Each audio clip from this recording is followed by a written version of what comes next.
আসসালামু আলাইকুম রহমতুল্লাহ বারাকাতুহু আলহামদুলিল্লাহ রব্বিল আলমিন ওয়াসসালাতু ওয়াসসালামু আলা সাইয়্যিদিল আমবিয়াই ওয়াল মুরসালিন আউযু বিল্লাহি মিনাশ শাইতানির রাজীম বিসমিল্লাহির রহমানির রহিম ওয়াল আদিয়াতি দবহান ফাল মুরিয়াতি কদহান ফাল মুগীরাতি সুবহান ফাআসারনা বিহি নাকআন ফাওয়াসাতনা বিহি জামআ ইন্নাল ইনসানা লিরাব্বিহি লাকানুদ وإنه على ذلك لشهيد وإنه لحب الخير لشديد أفلا يعلم إذا بعثر ما في القبور وحصل ما في الصدور إن ربهم بهم يومئذ لخبير صدق الله العظيم وصدق رسوله النبي الكريم ونحن على ذلك من الشاهدين والشاكرين والحمد لله رب العالمين। এই সূরাটা সম্মানিত দর্শক মণ্ডলী, এই সূরাটার প্রথম শব্দটার দ্বারাই এই সূরাটার নামকরণ করা হয়েছে। প্রথম শব্দটাই দেখুন, ওয়াল আদিয়াতি দবহান।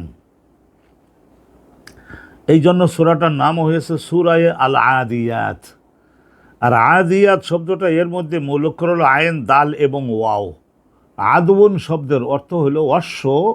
যুদ্ধের ময়দানে অশ্ব যে ভীষণ বেগে তীব্র গতিতে অশ্ব যুদ্ধের ময়দানে ছুটতে থাকে, শত্রুর একেবারে নিকটে নিজের যোদ্ধাকে, নিজের পিঠের উপরে যে যোদ্ধা যিনি বসে রয়েছেন, যোদ্ধা তাকে মোটামুটি শত্রুর নিকটবর্তী নিয়ে যাওয়ার জন্য এই যে অশ্ব তীব্র গতিতে ছুটতে থাকে, এই ওয়াল আদিয়াত ধরে নিন 100-200 অশ্ব তারা ছুটছে যুদ্ধের ময়দানে, ইমানদার যোদ্ধাগণকে পিঠের উপরে ধারণ করে, পিঠের উপরে বহন করে ছুটে যাচ্ছে। আল্লাহ রাব্বুল আলামিনের এই যে ইমানদার মুজাহিদগণ, তারা আল্লাহর বিষয়গুলি প্রতিষ্ঠিত জগতে করবার জন্যই তো ইমানদারগণ যুদ্ধ করছেন। আর সেই যুদ্ধের মুজাহিদগণকে পিঠে বহন করে নিয়ে যাচ্ছে 100-200 অশ্ব। আল্লাহ রাব্বুল আলামিনের কাছে সেই মুজাহিদও কী পরিমাণে প্রিয়, আর সেই অশ্বগুলি সেগুলিও কী পরিমাণের আল্লাহর কাছে পছন্দনীয়, তাহলে আমাদেরকে বুঝে নিতে হবে। আর এই ঘোড়া যখন ছোটে তখন তার দেহের মধ্যে, পেটের মধ্যে নাড়ি ভুঁড়ি যেগুলি থাকে সেগুলি তো নিশ্চয় কিছুটা সামনের দিকে এগিয়ে আসে, আবার পিছনের দিকে আবার সরে যায় দৌড়ানোর কারণে। তো তখন তার নাক দিয়ে ফোঁস শব্দ বের হতে লাগে, তীব্র গতিতে ফোঁস শব্দ বের হয়। এটা দবহান শব্দের অর্থ। আর আদওয়ান, আইন, দাল এবং ওয়াও, আর দদ বা জিমের পরে অর্থই একই। তাহলে ওয়াল আদিয়াতে দবহান, নাকের মধ্য থেকে ফোঁস শব্দ নিক্ষেপ করে তীব্র গতিতে ছুটে চলছে যে 1000 মনে করে নিন অশ্ব, বহু বছর। এটা ওয়াল আদিয়াতে দবহান। দবহান শব্দের অর্থ হলো, এখানে বর্ণনা করা হচ্ছে যে ইয়াদবাহনা দবহান, এটা দবে হাত এর অর্থ হলো ওই যে ফোঁস শব্দ। আমরা তো দেখেছি অনেক সময় গরু যখন দৌড়ায়, অনুরূপভাবে অশ্ব যখন ছোটে তখন মাল আদুবে দৌড়ানোর কারণে এই ধরনের হয়ে থাকে। শব্দটা তীব্র গতিতে যে বাহির হয়। সৌতু আনফাসেহা, এই যে আদাউনা, যখন দৌড়ায় তখন নাসিকা থেকে যে শব্দটা বের হয় বাতাস বের হওয়ার কারণে, অদ্যবহু সৌতু আনফাসেহা, নাফাস অর্থ হলো এই যে এই ধরনের করা। হযরত আব্দুল্লাহ ইবনে আব্বাস উনি বর্ণনা করেছেন, আব্দুল্লাহ ইবনে আব্বাস বলেন এরকম শব্দও হতে পারে। আনতারা, আরবের আনতারা কবির কাব্যের মধ্যেও এই শব্দটার ব্যবহার এই একই অর্থে বিদ্যমান দেখা যায়। ওয়াল আদিয়াতে দবহান। তো দেখুন, আল্লাহ পাক রব্বুল আলামিন এই তেজস্বী অশ্বগুলি খুব মনোযোগ না দিলে কিন্তু এর তাৎপর্যটা ধরে নেওয়া, আয়ত্তে নেওয়াটা খুব কঠিন হবে। তাহলে ভবিষ্যতে শত্রু আসবে এবং আক্রমণ করবে। আর শত্রু এসে যদি আক্রমণ করে তাহলে একজন গ্রামবাসী, অঞ্চলবাসী তার যুবতী সুন্দরী স্ত্রীটাকেও তারা ভোগ দখলে নিয়ে নেবে, বিবাহের যোগ্য মেয়েদেরকেও তারা দখলে নিয়ে নেবে, ছোট ছোট সুদর্শন ছেলে ও মেয়েগুলাকে তারা আবার কৃতদাস দাসী বানিয়ে তাদের এলাকায় নিয়ে নিজেদের সন্তানের মতো গড়ে তুলবে। তো অতএব নিশ্চয়ই এই জনপদের যারা যোদ্ধা তারা তো শত্রুদেরকে এই এলাকায় এসে নিজের বৃদ্ধা মা বাপ তাদেরকে বন্দি বানাবে, স্ত্রীকে নিয়ে যাবে, অঙ্গসায়িনী বানাবে, পুত্র কন্যাগুলাকে দাসদাসী বানাবে, এই কশিনকালেও হতে দিতে রাজি হয়? তো সেই জন্যই আল্লাহ পাক রব্বুল আলামিন এইটা মুজাহিদগণ ভবিষ্যতে যুদ্ধ করতে হবে, আর যুদ্ধ করবার জন্যই কিন্তু এই অশ্ব ঘোড়া, এই অশ্ব এবং ঘোড়া এগুলিকে লালন পালন করত। আর বহনের জন্য গর্ধব, খচ্চর, অনুরূপভাবে উট, এই সমস্তগুলি মুজাহিদগণ, যোদ্ধাগণ তারা তৈরি করে রাখতেন। কারণ ওই সময়ে আমাদের এই যুগের মতো তো আর এই ধরনের সেনাদের বহনকারী যানবাহন তো আর কিছুই তো তখনকার আমলে ছিল না। তখন এইগুলি হলো যানবাহন। ওয়াল-আদিয়াতি দাবহান, তারপরে দেখুন আল্লাহ রাব্বুল আলামিন এই অশ্বগুলির কথা যে বললেন, আল্লাহর কিন্তু একটা উদ্দেশ্য আছে, সেটা সামনে বুঝতে পারবেন, আগে মনোযোগ দেন। তাইলে ধরে নিন 200 অশ্ব, 500 অশ্ব এবং এই ধরনের তারা ছুটছে, আর এত তীব্র গতিতে ছুটছে যে নাক দিয়ে তাদের নিঃশ্বাস নেওয়ার ভীষণ ফোঁস শব্দ বের হচ্ছে। ফাল মুরিয়াতে কাদহান, আর মুরিয়াতে কাদহান, এই মুরিয়াত এখানে ওয়াও, রা এবং ইয়া, ওয়ারিয়ন এটা সলবে মা আখাজ যারা আরবি ভাষার ব্যাকরণ জানে তারা বুঝতে পারবেন। ফাল মুরিয়াতে কাদহান, আর কাদহান শব্দের অর্থ হলো আগুনের স্ফুলিঙ্গ। জ্বলন্ত একটা কাঠের আগুনের মধ্যে আপনি যদি একটা লোহার সাহায্যে বাড়ি দেন, অন্ধকার যদি থাকে, তাহলে দেখবেন ওখান থেকে একটা খণ্ড উড়ে অন্য জায়গায় গিয়ে পড়ে। অনুরূপভাবে কাদহন অর্থ হলো অগ্নিস্ফুলিঙ্গ। আর মুরিয়াত মানে প্রকাশ করে তারা পায়ের সাহায্যে। পায়ে তো তাদের অনেক সময় লোহার জুতা পরিধান করানো থাকে, কারণ পাথরের উপর দিয়ে চলবার সময় অশ্বের পায়ে আঘাত লেগে বিকলাঙ্গ হয়ে যেতে পারে, সেই জন্য লোহার জুতা সেই যুগে পরিধান করাই দিত। তো ওই পায়ের সাহায্যে যখন পাথরের উপরে আঘাত করে, যখন প্রচণ্ড গতিতে যায়, তখনই তো আঘাতটা লাগে। আর তখন ছুটায়, ফাল মুরিয়াতে, ছুটায় মানে প্রকাশ করে, ছুটায় অগ্নিস্ফুলিঙ্গ। তার মানে তার মালিক তার পিঠে আরোহণ করে পায়ের বুড়ো আঙুলটার সাহায্যে তার হৃৎপিণ্ড বরাবর একটা সংকেত দিয়েছে যে দ্রুত গতিতে যেখানে শত্রু তাদের একেবারে নিকটে চলে যাও। তো নিকটে চলে গেলে হতে পারে তীরের আঘাতে, তলোয়ারের আঘাতে সেই অশ্বটার জীবনটাও তো চলে যেতে পারে, যাবে। কিন্তু মালিক ছোটবেলা থেকে আমাকে পুষেছে, লালন পালন করেছে, যে উদ্দেশ্যে, যে কর্মে আমাকে নিয়োজিত করবার জন্য, সেই কর্মে আজকে নিয়োজিত করছেন।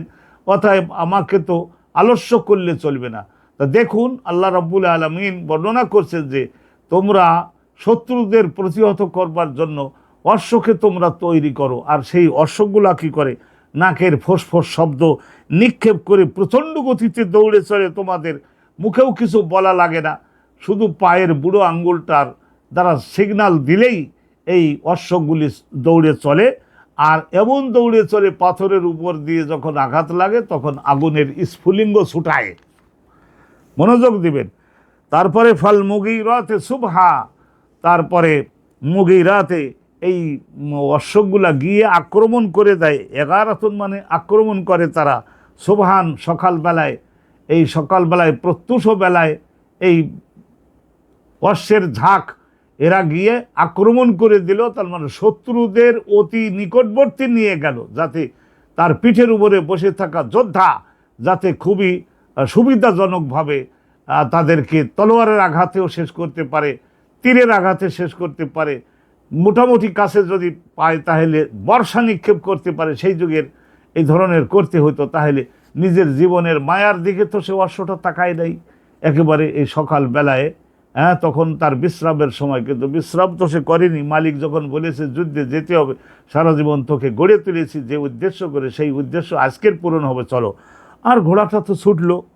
তো আল্লাহ পাক রব্বুল আলামিন কি বলেন এখন শুনতে পারবেন। ফা আসার না বিহি না কান, আসার না এটা অর্থ হলো উড়াইয়ে দেওয়া। এমন পায়ের সাহায্যে, ওই সকালবেলায় সাধারণত আকাশ থেকে ঝরে পড়া একটা শিশিরের বিন্দুর কারণে ধুলাগুলি একটু ভারী হয়ে থাকে, কিন্তু ভারী হয়ে থাকলেও ঘোড়ার পায়ের আঘাতের কারণে ওই সকালবেলাতেও বিহি, এই হি জমিরটা যাচ্ছে ওই সুবহান শব্দের দিকে। ফা আসার না ফি জালিকাল ওয়াক্তে, ওই সময়ের মধ্যে উড়াইয়ে দেয়, এইভাবে ধুলো উড়ায়, ধুলি উড়ায়, নাকান শব্দের অর্থ হলো ধুলি, ধুলি উড়ায় এই অশ্বগুলি ওই সকালবেলায় ধুলি উড়ায়, ধুলি উড়াতে উড়াতে ফাওয়াসাতনা বিহি জামা, ওয়াসাতনা একেবারে মাঝখানে ঢুকে পড়ে, ওই ধুলি উড়াতে উড়াতে, ধুলি উড়াতে উড়াতে শত্রুদের একেবারে মাঝখানে নিয়ে যায় তার পিঠে বসা যোদ্ধাকে, যাতে করে শত্রুদের আঘাত করতে এই যোদ্ধার জন্য সুবিধা হয়। তাহলে দেখুন, এই যে ঘোড়াগুলিকে লালন পালন করেছিল ওই যুদ্ধের দিনে ব্যবহার করবে বলে, আর ঘোড়াটাও জানে যে আমার মালিক তো আজ প্রায় 10 বছর আমার লালন পালন করলেন, আমাকে নিশ্চয়ই একটা কাজে ব্যবহার করবেন বলে। তা আল্লাহ পাক রব্বুল আলমিনের কত দুঃখ, আল্লাহ পাক রব্বুল আলমিন বলছেন যে হে মানব, আমি তোমাদের জন্য কি না করলাম, কোনো কিছুই তো তোমাদের জন্য করা বাকি রাখি নাই।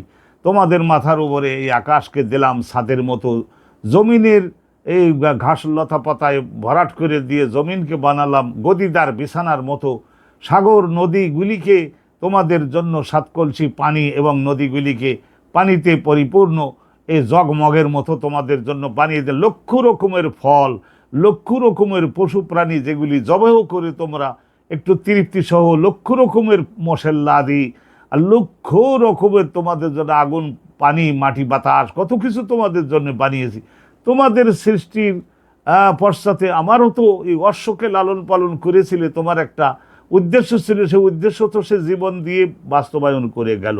তো তোমাদেরকে আমি যে এইভাবে লালন পালন করলাম, তোমাদের বড় করলাম, তোমাদের সুযোগ দিলাম, সুবিধা দিলাম, সত্য প্রতিষ্ঠায়, দিন প্রতিষ্ঠায়, আমার তাওহীদকে প্রতিষ্ঠায়, আমার বান্দাগণের জীবনে জুলুম নির্যাতন হতে থাকলে সেগুলি বন্ধ করবার ব্যাপারে তোমরা ভূমিকা রাখবা, কত বড় আশা করে আমি তোমাদের সকলের এইভাবে সৃষ্টি করেছি। কই, আমি যখন কোনো বিষয়ে ডাক দেই তখন তোমাদেরকে তো ওইভাবে, অশ্ব সে একটাই সাধারণ প্রাণী, কিন্তু তার কতটুকুই বা জ্ঞান বুদ্ধি, কিন্তু সে তোমাদের পরিকল্পনা বাস্তবায়নের জন্য সে তো ঠিকই ছুটে চললো এবং ঠিকই তোমাদের আশা পূর্ণ করলো, কিন্তু তোমরা আমার আশা পূর্ণ করলে কই।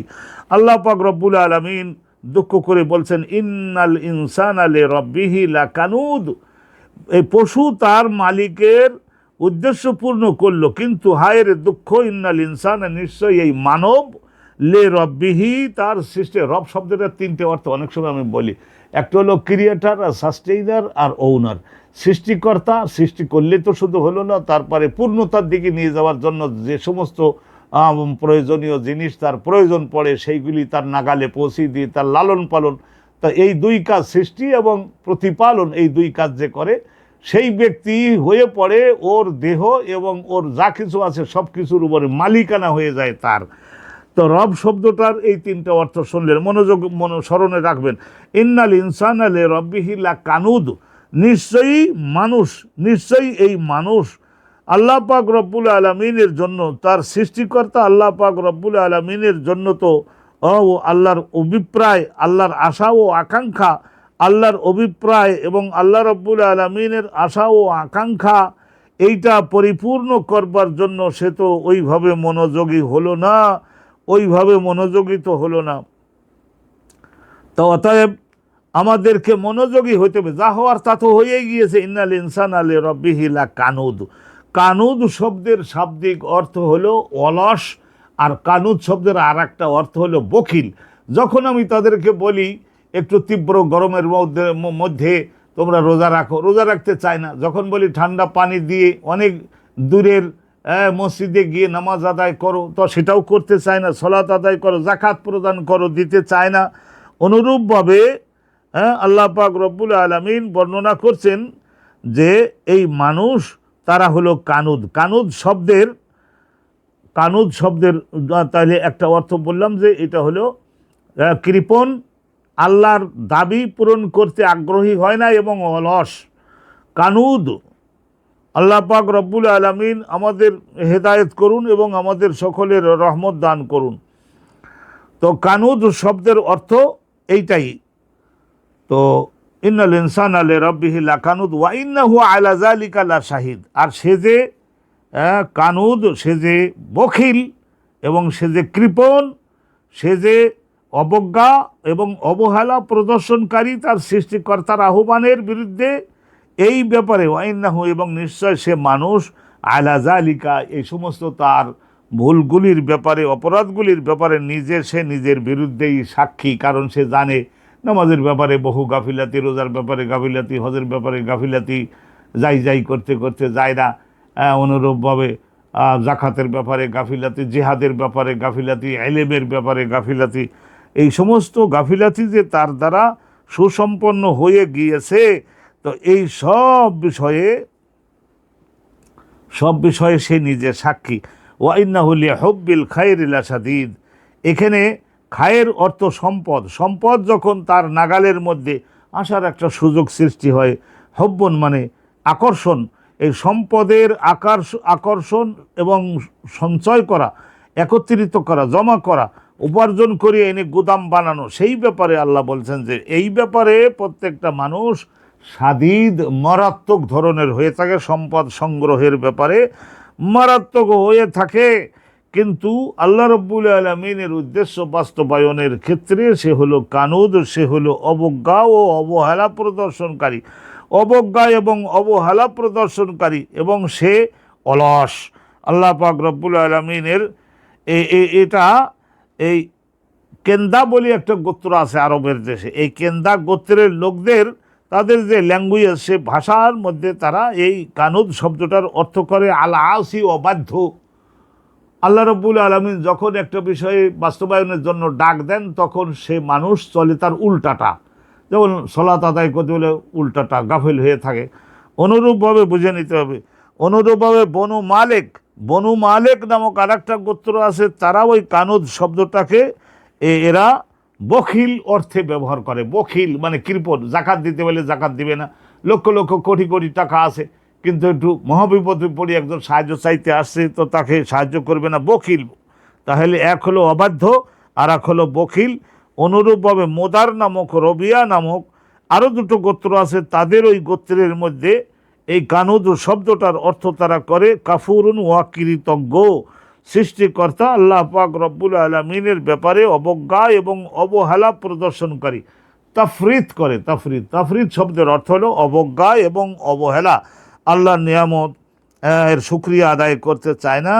অনুরূপভাবে আল্লাহ পাক রব্বুল আলামিন যে সমস্ত বিষয়গুলি তার নিকটে দাবি করেছেন, সেগুলি সে দিতে রাজি হয় না। ইন্নাল ইনসানা লিরাব্বিহি লাকানুদ, তাহলে কানুদ শব্দের একটা আমরা অর্থ পাইলাম যে অকৃতজ্ঞ, আর একটা অর্থ আমরা পাইলাম যে সে বখিল। অনুরূপভাবে আর একটা অর্থ পেয়েছি অবাধ্য। তাহলে আল্লাহ পাক রব্বুল আলামিন এই সমস্ত গুনাহের থেকে আমাদের হেফাজত করুন। ওয়া ইন্নাহু আলা যালিকা লাশাহিদ, আর এই সমস্ত সে যে বখিল, সে যে অবাধ্য এবং সে যে অকৃতজ্ঞ, এই সব বিষয়ে তাই সে হাড়ে হাড়ে নিজের বিরুদ্ধে নিজেই সে সাক্ষী। ওয়া ইন্নাহু লিহুব্বিল খায়রি লাশাদীদ, আর অর্থ সংগ্রহ এবং সম্পদ জোগাড় করার সুযোগ সুবিধা একত্রিত করা, সেই ব্যাপারে সে তীব্র হয়, সাদিদ মানে মারাত্মক ধরনের। আল্লাহ পাক রব্বুল আলামিন বলছেন যে জগতের জীবনে তুমি তো করে গেলে এই সমস্ত, এটাই কি তোমার শেষ দিন নাকি? তোমার সামনে তো আরও দিন আছে। আফালা ইয়ালামু ইযা বু'সিরা মা ফিল কুবুর, আল্লাহ পাক রব্বুল আলামিন বলছেন যে লা ইয়াতাদাব্বারু, এখানে ফা শব্দটা ডান পাশে আর হামজার বাম পাশে, এখানে আর একটা ভার গোপন আছে, ভার একটা ক্রিয়া গোপন আছে। এটা হলো আরবি ভাষার ব্যাকরণ। লা ইয়াতাফাক্কারু, ফা লা ইয়ালামু, সে কি গভীরভাবে চিন্তা করে দেখলো না, দেখে না, অতএব সে অবগত হতে পারল না কি এজা বু'সিরা মা ফিল কুবুর, কবরের মধ্যে দাফন হয়ে থাকা সমস্ত মানুষদেরকে যখন আবার পুনরায় বু'সিরা মানে বু'সা, জীবন্ত করে উঠানো হবে। এখানে রাটা হলো অতিরিক্ত, এজা বু'সিরা এজা বু'সা মা ফিল কুবুর, আর মা অর্থ এখানে শুধু মা, প্রাণীকুল না। অবশ্য কিয়ামতের মাঠে এই যে সমস্ত গরু এবং ছাগল আর অনুরূপভাবে এই বিড়াল এবং কুকুর, প্রয়োজন মতো এদেরকেও হাসর করা হবে। কোরআন শরীফেই আছে ওয়াইজাল ওহস ওহসেরাত, ওহস আসলে তো কিয়ামতে হাসর হওয়ার কথা জিন, ইনসান, ফেরেশতা, এদেরই জাহান্নাম, এদেরই জান্নাত। কিন্তু এদেরকেও আল্লাহ পাক রব্বুল আলামিন কিছু সময়ের জন্য হাসর করবেন।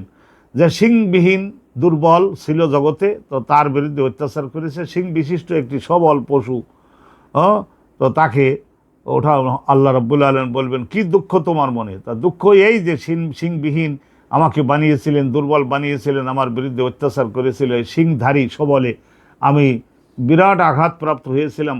জীবনে কমপক্ষে 50-60 বার এই ধরনের আমার বিরুদ্ধে আঘাত করেছিল, তো আমি প্রতিশোধ চাই।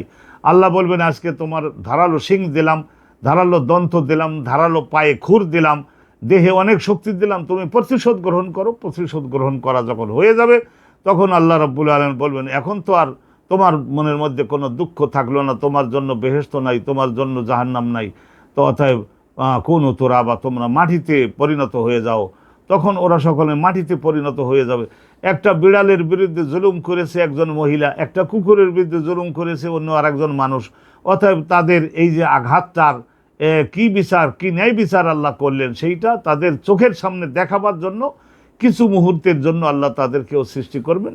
কোরআন শরীফের আয়াত থেকে আমরা জানতে পেরেছি, আফালা ইয়ালামু ইযা বু'সিরা মাহফিল কুবুর। এখানে মাহফিল কুবুর বলতে মানফিল কুবুর, কবরের মধ্যে সমাধিস্থ সকল মানুষকে জীবন্ত করে, আর ওই কয়েক শ্রেণীর পশুকে যাদের সঙ্গে একটা লেনদেনের বিষয় আছে, তাদের যখন জীবন্ত করে কিয়ামতের মাঠে ওঠানো হবে, ওয়া হুসসিলা মা ফিস সুদূর, এবং জীবন্ত করে যাদের ওঠানো হলো তাদের সকলের হৃদয়ের মধ্যে ইমান আছে নাকি মুনাফিকি কুফরি সব কিছু সেদিন প্রকাশ করে দেওয়া হবে। হুসসিলা বলতে উজহেরা, এ সব কিছু তাদের প্রকাশিত করে দেওয়া হবে। এই সমস্ত কুফরি, সেগুলি মারাত্মক ধরনের দুর্গন্ধযুক্ত একটা ময়লার মতো কলবের মধ্যে রয়েছে, সেগুলি ঝুলে পড়বে। সব মানুষেরা হাসরবাসী দেখবে যে আসলে কাফের ছিল, আসলে সে ব্যক্তি কাফের ছিল। এইটা যখন দেখা হুসসিলা মা ফিস সুদূর, আল্লাহ পাক রব্বুল আলামিন প্রত্যেকের কলবের মধ্যে মুনাফিকি আছে, অবিশ্বাস আছে, নাকি হিংসা কেলেদ কি আছে, নাকি বিশ্বাস এবং একজন আর একজনের প্রতি মহাব্বত, সব কিছু যখন প্রকাশ করে দিবেন, হুসসিলা বলতে প্রকাশ করে দিবেন, এবং তখন প্রত্যেকেই নিজের কর্মের কারণে ধরা পড়ে যাবে। আল্লাহ রাব্বুল আলামিন বলেন, ইন্না রাব্বাহুম বিহিম ইয়াউমা ইযিন লাখাবির, নিশ্চয়ই রাব্বাহুম সৃষ্টিকর্তা, প্রত্যেকটা মানবের সৃষ্টিকর্তা, জিনের সৃষ্টিকর্তা, জিন আর মানব, তাদের সকলের সৃষ্টিকর্তা, লালন পালনকারী, সত্ত্বাধিকারী, বিহিম কিয়ামতের মাঠে। কোটি কোটি মানুষ যদিও হবে, তা কোটি কোটি মানুষ হলেও কি, লক্ষ লক্ষ মানুষ হলেও কি, ইয়াউমা ইযিন লাখাবির, আল্লাহ পাক রব্বুল আলামিন তাদের বাহিরের বিষয়গুলিও জানেন, আল্লাহ তাদের কলবের বিষয়গুলিও জানেন। আর আল্লাহর সামনে এগুলি কিছু না, একটা ধূলিকণার মতোই। তো যত কোটি, যত হাজার কোটি, সহস্র কোটি, লক্ষ কোটি মানুষ কিয়ামতের দিনে উপস্থিত হবে, সকলের বিষয় আল্লাহ পাক রব্বুল আলামিন জানবেন, এবং যে জাহান্নামে যাওয়ার যোগ্য তাকে জাহান্নাম দিবেন, আর যে জান্নাতে যাওয়ার যোগ্য তাকে আলহামদুলিল্লাহ আল্লাহ পাক রব্বুল আলামিন জান্নাত প্রদান করবেন। তো এমন একটা সূরা আল আদিয়াত, এর সুন্দর তফসির আপনাদের উদ্দেশ্যে উত্থাপন করলাম, অবশ্য সংক্ষিপ্তভাবে বলেছি। তফসিরের কিতাবের মধ্যে এইভাবে বর্ণিত আছে, একদল অশ্ব, একদল, আমাদের শুধু ঘোড়ার বেলায় না, গরুর বেলায়, মহিষের বেলায়, উটের বেলায় অনুরূপভাবে একটা ফল গাছ লাগালো একজন ব্যক্তি। ফল গাছটা, সেও তো আম কাঁঠাল গাছ, ফল গাছেরা, এরা প্রত্যেকটাই চন্দ্র সূর্য, প্রত্যেকটাই নদীর পানি, বাতাস, সকল তাদের যে জন্য সৃষ্টি আল্লাহ করেছেন, সব কিছুই তাদের কাছে আল্লাহর যাই কিছু আশা ও আকাঙ্ক্ষা, নির্দেশ এবং সিদ্ধান্ত, সব কিছুই তারা দিয়ে, কিন্তু তারা আল্লাহ রাব্বুল আলামিনের মহিমা ঘোষণা করে চলে যাচ্ছে। কিন্তু দেখা গেল যে যাদেরকে বড় আশা করে আল্লাহ সৃষ্টি করলেন, তারাই আল্লাহ রাব্বুল আলামিনের আহ্বানে সাড়া না দিয়ে তারা হলো অকৃতজ্ঞ, তারা হলো অবাধ্য, এবং তারা এই ধরনের হয়ে পড়ল অবিবেচক। তাইলে তাদের যে জাহান্নামের শাস্তি দিবেন, আমাল্লাহু ওয়ালাইসাল্লাহু বিযাল্লামিন লিল আবিদ, আল্লাহ পাক রব্বুল আলামিন কারোর বিরুদ্ধে তো আল্লাহ জুলুম করবে না। এই দুনিয়াতে আমরা যে যা করে যাচ্ছি সেইগুলিরই ফল সেখানে আমাদেরকে ভোগ করতে হবে। বাঁচবার কিন্তু একমাত্র উপায় তওবার রাস্তা, ইবাদতের রাস্তা, শুকরিয়ার রাস্তা, কুফরি বর্জন, পাপ কাজের জীবন বর্জন। আল্লাহ রাব্বুল আলামিন আমাদের সকলকে সেই সময় থাকতেই আমাদের হৃদয়ের মধ্যে সেই নূর বাতি জ্বলে উঠুক। আজকের এ পর্যন্ত এই সূরাটা সুসম্পন্ন হলো, আপনাদের সকলের উদ্দেশ্যে জানিয়ে দিয়েছি। 11খানি আয়াত বিশিষ্ট সূরা আদিয়াত। আবার নিজেরা আজকাল তো বাংলা ভাষায় অনেকটাই অনুবাদ সহ, তাফসির সহ, সংক্ষিপ্ত তাফসির সহ আপনাদের প্রত্যেকের বাড়িতেও থাকতে পারে, একটু খুলে দেখে নেবেন যে এই অশ্ব, এক ঝাঁক অশ্বের এই দৃষ্টান্ত আল্লাহ রাব্বুল আলামিন মানুষ যে কত বড় অকৃতজ্ঞ হয় তা বোঝানোর জন্য আল্লাহ রাব্বুল আলামিন এই দৃষ্টান্ত উত্থাপন করেছেন। আল্লাহ রাব্বুল আলামিন আমাদের রহমত করুন, যাতে করে আমরা অশ্বের চাইতে নিম্ন পর্যায়ে পরিণত না হই। আসসালামু আলাইকুম ওয়া রাহমাতুল্লাহি ওয়া বারাকাতুহু।